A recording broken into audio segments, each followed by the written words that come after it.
Nos actes font ce que nous sommes. Vous n'êtes pas autre chose que les actes que vous posez jour après jour. Alors j'ai une question pour vous et pour moi. Est-ce que nous sommes des gens bien? Et déjà, qu'est-ce que c'est que quelqu'un de bien? Dans ce message, nous allons trouver ensemble des réponses à ces questions avec la parole de Dieu. Le titre de mon message ce matin est « Devenez quelqu'un de bien ». Justement, l'Écriture nous dit de Barnabas qu'il était un homme de bien. On va lire ce passage dans les Actes des Apôtres au chapitre 11 à partir du verset 19 et nous allons lire jusqu'au verset 24. Ceux qui avaient été dispersés lors de la persécution survenue après la mort d'Étienne allèrent jusqu'en Phénicie, dans l'île de Chypre et à Antioche. Mais ils n'annonçaient la parole qu'aux Juifs. Cependant, certains d'entre eux qui étaient originaires de Chypre et de Cyrène vinrent à Antioche et s'adressèrent aussi aux non-Juifs pour leur adresser la bonne nouvelle du Seigneur Jésus. La main du Seigneur était avec eux et un grand nombre de personnes crurent et se tournèrent vers le Seigneur. La nouvelle en parvint aux oreilles des membres de l'église de Jérusalem et ils envoyèrent Barnabas jusqu'à Antioche. À son arrivée, lorsqu'il vit la grâce de Dieu, il en éprouva de la joie. Il les encourageait tous à rester attachés au Seigneur d'un cœur ferme, car c'était un homme de bien, plein d'Esprit Saint et de foi. Une foule assez nombreuse s'attacha au Seigneur. Barnabas était, nous dit l'Écriture, un homme de bien. Déjà, pourquoi est-ce que l'on a envoyé Barnabas à Antioche, en Syrie? L'évangile de Jésus venait d'y faire une percée tout à fait inattendue, là-bas, à 760 km au nord de Jérusalem. Jusque-là, l'évangile avait été cantonné dans la terre d'Israël, Jérusalem et sa région, la Judée, la Galilée, la Samarie. En fait, c'est la persécution contre les chrétiens qui va accélérer la diffusion de l'évangile. Les disciples de Jésus ont dû fuir la persécution et c'est comme ça qu'ils ont répandu l'évangile là où ils se réfugiaient. Dieu a changé le mal en bien, comme il le fait très souvent. Parce que là où ils allaient, ils témoignaient de Jésus. La Bible nous dit qu'ils l'ont fait en Phénicie, c'est l'actuel Liban, dans l'île de Chypre, un peu plus au nord, et puis aussi à Antioche, en Syrie. Ils étaient des Juifs convertis à Jésus-Christ, et là où ils allaient en terre étrangère, ils parlaient uniquement à leurs compatriotes d'origine juive, à une exception près, à Antioche, en Syrie, où nos amis ont témoigné aussi à ceux qui étaient des païens, c'est-à-dire des non-juifs. Et c'est là, à Antioche, en Syrie, qu'a commencé une véritable révolution pour l'Église de Jésus-Christ. Jusque-là, l'Église avait été composée presque exclusivement de Juifs convertis à Jésus. Mais à partir d'Antioche, en Syrie, le christianisme est devenu universel. Il commence à s'adresser au monde entier. Ils s'adressèrent aussi aux non-juifs pour leur annoncer la bonne nouvelle du Seigneur Jésus. La main du Seigneur Jésus était avec eux et un grand nombre de personnes crurent et se tournèrent vers le Seigneur. Ils ont été les premiers missionnaires, dans le sens moderne du mot, parce qu'ils ont prêché l'Évangile dans une culture et dans un pays différent des leurs. En fait, dès qu'ils l'ont fait, Jésus, le maître de l'Église, a montré qu'il approuvait leur initiative parce qu'il a béni leur témoignage en touchant le cœur de beaucoup de ces non-juifs pour qu'ils reçoivent l'Évangile et qu'ils soient sauvés. Au verset 22, nous lisons la nouvelle.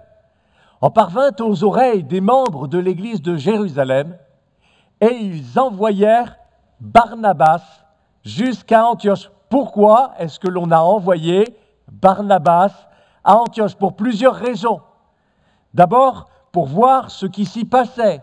À l'époque, les informations, ça ne circulait pas comme aujourd'hui. Pour que déjà la nouvelle de ce qui était arrivé à Antioche revienne à Jérusalem, il a fallu que des gens qui étaient là-bas, et en particulier des gens qui avaient été témoins de ces choses, reviennent d'Antioche à Jérusalem pour faire là-bas une sorte de pré-rapport, pour dire, vous savez, nos frères qui sont arrivés là-bas à Antioche, en Syrie, ils ont témoigné aussi à des païens, à des non-juifs. Et devinez quoi? Il y en a plein qui se convertissent. Pourquoi? Est-ce que c'est Barnabas que l'on a envoyé là-bas pour voir ce... D'abord parce que Barnabas était un homme de confiance. Ils ont choisi d'envoyer un homme sérieux qui ne leur raconterait pas n'importe quoi. Je crois qu'il y avait d'autres raisons aussi au choix de Barnabas. Il nous est dit que ceux qui avaient prêché l'évangile à Antioche en Syrie étaient des Juifs convertis à Jésus, mais qu'ils étaient d'origine chypriote. Ils venaient de Chypre pour certains et de Cyrène, c'est-à-dire l'actuelle Libye pour les autres. Or, dans Actes chapitre 4, verset 36, nous lisons que Barnabas, lui aussi, était un Juif qui avait grandi à Chypre. Alors, les gens de l'église de Jérusalem se sont dit qu'en y envoyant Barnabas, il va retrouver des gens que là-bas il connaît et qu'ils vont facilement se comprendre. Et puis déjà, l'Église a pu voir, dans le cas de Saul de Tarse, que Barnabas était un homme qui savait dépasser ses préjugés.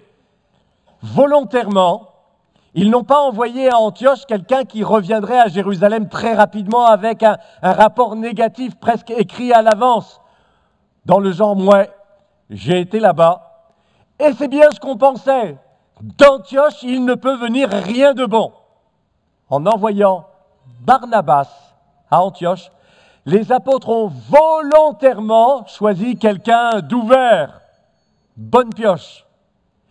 Et c'est cette occasion qui a révélé une autre facette du diamant, qu'était la personnalité de Monsieur Barnabas, un homme de bien. C'est le thème de mon message ce matin. Qu'est-ce qui a fait que l'Écriture l'appelle un homme de bien? Barnabas était quelqu'un de profondément positif. Le verset 23 nous dit, « À son arrivée, lorsqu'il vit la grâce de Dieu, il en éprouva de la joie. » Quelqu'un de positif sait voir aussi ce qui est positif et pas seulement ce qui est négatif ou ce qu'il croit être négatif. Le 9 août 1803, vers 6 heures du soir, Robert Fulton a fait fonctionner pour la première fois un bateau à vapeur, et c'était sur la Seine. De grandes foules se rassemblaient à chaque fois qu'il faisait une démonstration avec son bateau à vapeur, et une fois, alors qu'il était en train de faire les préparatifs pour démarrer le bateau, il y a eu un badaud dans la foule qui a crié tout haut « Il ne pourra pas le faire marcher !» Mais quelques instants plus tard, brrr, le bateau a démarré, la machine à vapeur a fonctionné. Et là, notre badaud dans la foule a changé de refrain. Il a dit « Il ne pourra pas l'arrêter !» Aïe, aïe, aïe. C'est pas possible. À Antioche, Barnabas a été quelqu'un de positif parce qu'il a su voir la grâce de Dieu qui était à l'œuvre. Il a vu la victoire de l'Évangile au milieu de ces païens. Est-ce que vous savez reconnaître la grâce de Dieu quand elle est à l'œuvre? Est-ce que vous êtes quelqu'un de positif? Est-ce que vous ne voyez que le verre à moitié vide? Ou bien est-ce que vous êtes aussi capable de voir le verre à moitié plein? Est-ce que vous n'avez que des commentaires négatifs qui découragent les autres? Ou bien est-ce que vous avez aussi des commentaires positifs? Attention, il ne s'agit pas pour vous de devenir quelqu'un de flatteur. La Bible dit, c'est dans Jude au verset 16, que certains flattent les autres par intérêt. Ce n'est pas la même motivation. En faisant des compliments, le flatteur cherche son intérêt à lui, mais la personne qui est positive encourage les autres de façon sincère parce qu'elle cherche leur bien à eux. Il ne s'agit pas non plus pour vous de manquer de discernement ou encore de manquer de courage pour être incapable de dire les choses aux gens quand il y a des choses à dire. Vous pouvez être quelqu'un de positif de manière tout à fait juste et de tout à fait équilibré aussi. Proverbe chapitre 28, verset 23 nous dit « Celui qui reprend les autres gagne finalement plus leur faveur que celui dont la langue est flatteuse. » L'esprit critique est une qualité.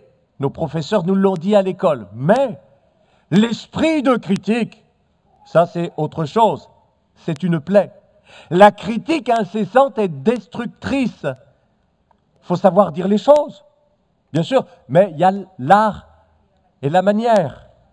Et dans la vie de famille, par exemple, trop souvent, nous péchons par excès de critique. Nous ne nous en rendons pas compte, mais les paroles amères qui sortent de nos bouches deviennent comme des éclats d'obus dans le cerveau de ceux qui nous entendent. Nous ne réalisons pas à quel point ces paroles tournent et font du mal en eux. Attention, Barnabas n'était pas un béni oui-oui, ni quelqu'un qui applaudissait à tout sans réfléchir et sans savoir. Barnabas avait un vrai discernement. Le même discernement qui lui avait fait reconnaître en Saul de Tarse un authentique converti à Jésus-Christ. Et là, c'est la même chose à Antioche. Barnabas a su discerner qu'il avait en face de lui de vrais disciples de Jésus. Barnabas a vu la réalité vraie que d'autres que lui n'auraient pas vue. Et je vais vous expliquer pourquoi. Parce que jusqu'à présent, les disciples de Jésus avaient presque tous le même arrière-plan, presque tous. Ils étaient des Juifs. La seule différence était entre ceux qui avaient grandi dans la terre d'Israël et qui parlaient hébreu, et les autres qui étaient aussi des Juifs, mais qui avaient grandi à l'étranger et qui donc parlaient le grec. Cette différence entre les deux groupes avait déjà produit des tensions. On voit ça dans Actes chapitre 6, mais assez rapidement, l'Église avait su régler ce problème. Mais maintenant, à Antioche, avec les païens, l'Église avance vers le grand large. Le bateau est parti en pleine eau, vers l'inconnu, les non-juifs. Les gens qui se sont convertis à Antioche ne sont pas juifs. Ah, ils ne s'habillent pas comme des juifs. Ils ne parlent pas comme des juifs. Les hommes n'ont pas la barbe bien taillée à la mode juive. Et quand ils prient, ils ne citent pas l'Ancien Testament dans leurs prières, parce qu'ils ne connaissent pas encore l'Ancien Testament, tout simplement. Entre nous, pour un juif venant de l'église de Jérusalem, s'il vous plaît, ces païens convertis à Antioche ne devaient pas avoir l'air très orthodoxe. Et Barnabas aurait pu arriver avec un œil plus critique. Non, mais qu'est-ce que c'est que cette église ? Qu'est-ce que c'est que cette manière de chanter ? Qu'est-ce que c'est que cette manière de prier pas comme nous à Jérusalem ? Surtout que Barnabas était un lévite. Et en tant que lévite, Barnabas était un spécialiste du culte de la liturgie juive orthodoxe. Vous savez, mes amis, la bienveillance dans le regard est une qualité plus rare qu'on ne croit. Parfois, quand des chrétiens français voient un culte au Congo, ils disent « Mais qu'est-ce que c'est que cette manière de danser dans le culte ?» En plus, ils ne parlent pas français, ils parlent étranger, on n'y comprend rien. Mais, quand certains chrétiens congolais viennent en France, ils disent « Mais pourquoi est-ce que les chrétiens français n'aiment pas Dieu ?» Ils restent assis comme ça sur leur chaise, sans crier, sans danser. Et la bienveillance, alors ? Je vais jusqu'au bout, s'il vous plaît. Vous savez, nous avons nos codes, notre style, notre culture, jusque dans notre manière d'apporter les dons spirituels. une prophétie. Dans le volume de la voix, il y a un style qu'on retrouve chez nous. Dans le genre d'intonation que nous y mettons, nous avons notre style, notre culture d'église jusque dans les dons spirituels.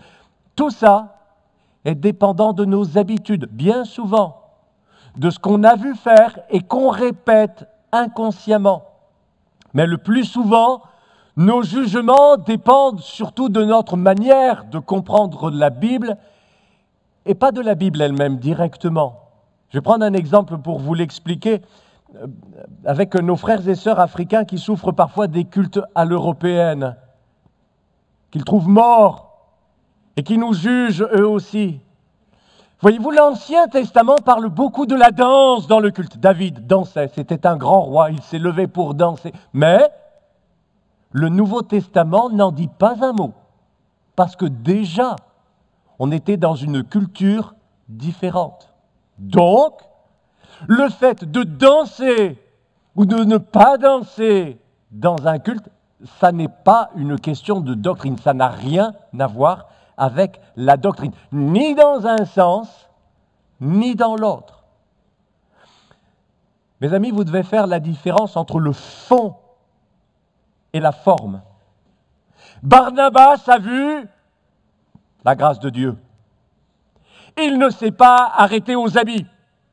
Il ne s'est pas arrêté aux accents.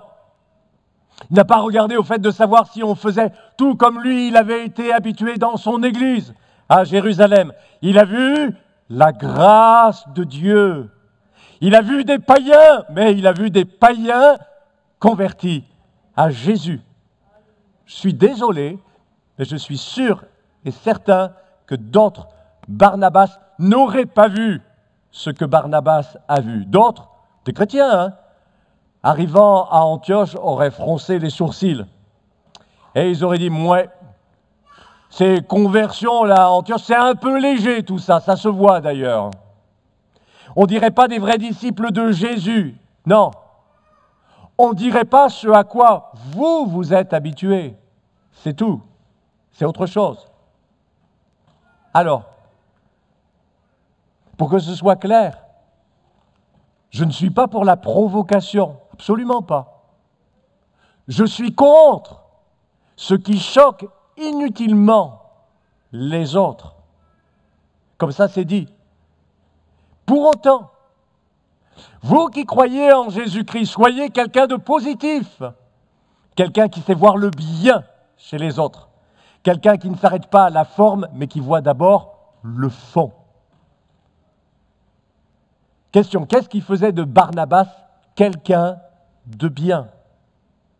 Réponse, sa bienveillance profonde. Le texte de la Bible l'exprime avec ces mots, « Car c'était un homme de bien, plein d'Esprit Saint et de foi. » Tous ces mots précieux sont liés entre parce que Barnabas était rempli du Saint-Esprit et de foi, il était un homme de bien. Galates, chapitre 5, verset 23, nous dit « Le fruit que l'Esprit de Dieu produit dans nos vies, c'est la bonté, la bienveillance. Et la foi en Dieu nous conduit aussi à voir chez les autres ce qui est susceptible d'être bon. » Vous ne pouvez faire confiance aux autres et attendre d'eux le meilleur que si vous faites d'abord confiance à Dieu. Parce que vous faites confiance à Dieu, vous savez qu'il va agir en eux et alors vous êtes prêts à leur ouvrir votre cœur et à les voir de façon différente. C'est encore la bienveillance profonde de Barnabas qui l'a fait se réjouir du succès des autres. Des non-juifs avaient été gagnés en masse dans la ville d'Antioche, et ça n'était pas l'œuvre des apôtres, et ça n'était pas non plus l'œuvre de ceux qui avaient pignon sur rue dans l'église de Jérusalem, comme lui, Barnabas.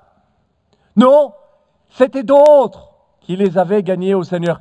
Mais bien que ce soit d'autres qui les avaient gagnés au Seigneur, quand Barnabas a vu ces païens convertis, ça a provoqué en lui une réaction de joie immédiate. Ça l'a rempli de joie, une joie sincère, une joie pure, une joie désintéressée. la joie de celui qui aime Dieu, la joie de celui qui aime les âmes, la joie de celui qui n'est pas jaloux pour un sou. Est-ce que vous avez remarqué? Souvent, vous et moi, nous ne savons pas nous réjouir du succès des autres.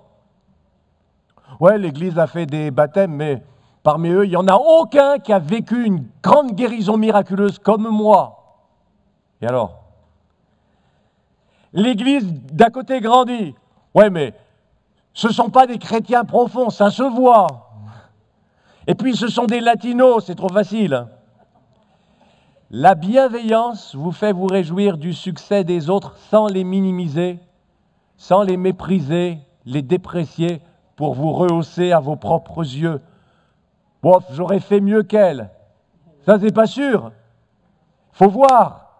Mais en attendant, elle l'a fait. Barnabas était un homme de bien. Et lui, il se réjouissait juste parce que le ciel était en train de se remplir avec des non-juifs qui se convertissaient à Jésus-Christ. Et il se réjouissait aussi pour ses frères qui étaient venus avant lui à Antioche et qui avaient réussi une percée de l'Évangile jamais vue auparavant dans l'Église. Barnabas me fait penser au portrait que Paul dresse de celui qui aime. Vous connaissez 1 Corinthiens 13. Je vous lis le verset 4 dans la traduction Parole vivante. Son cœur est largement ouvert aux autres. Il est serviable, plein de bonté et de bienveillance. Il cherche à être constructif et il se plaît à faire du bien aux autres. L'amour vrai n'est pas possessif. Il ne cherche pas à accaparer. Il est libre de toute envie. Il ne connaît pas la jalousie. Dites-moi, une église avec 3, 4, 5 Barnabas à l'intérieur, ça vous change l'ambiance. Ça nous évite bien des psychodrames inutiles et puis aussi ça tire tout le monde vers le haut. Seigneur, donne-moi d'être un Barnabas pour les nouveaux qui viennent. Seigneur, donne-moi aussi d'être un Barnabas pour mes frères et pour mes sœurs en la foi. Je termine avec ceci, l'homme de bien tire les autres vers le haut. Alors j'y reviendrai dans le prochain message de ma série sur Barnabas, mais déjà, on le voit dans l'impact qu'il a eu à Antioche. Nous avons lu au verset 23 et 24. Il les encourageait tous à rester attachés au Seigneur d'un cœur ferme, car c'était un homme de bien, plein d'Esprit Saint et de foi. Une foule assez nombreuse s'attacha au Seigneur. Il les a encouragés. Ça, c'était son don particulier, son charisme, comme le signifie son surnom, Barnabas. Pour encourager les autres, il vous faut absolument être quelqu'un de positif. Mais pour les encourager avec sincérité, il vous faut absolument être quelqu'un de profondément bienveillant. Ce qui est remarquable avec les gens bienveillants, c'est qu'ils, vous verrez ça, ils ramènent les choses à l'essentiel. Barnabas a parlé à leur cœur pour qu'ils restent attachés fermement avec le Seigneur.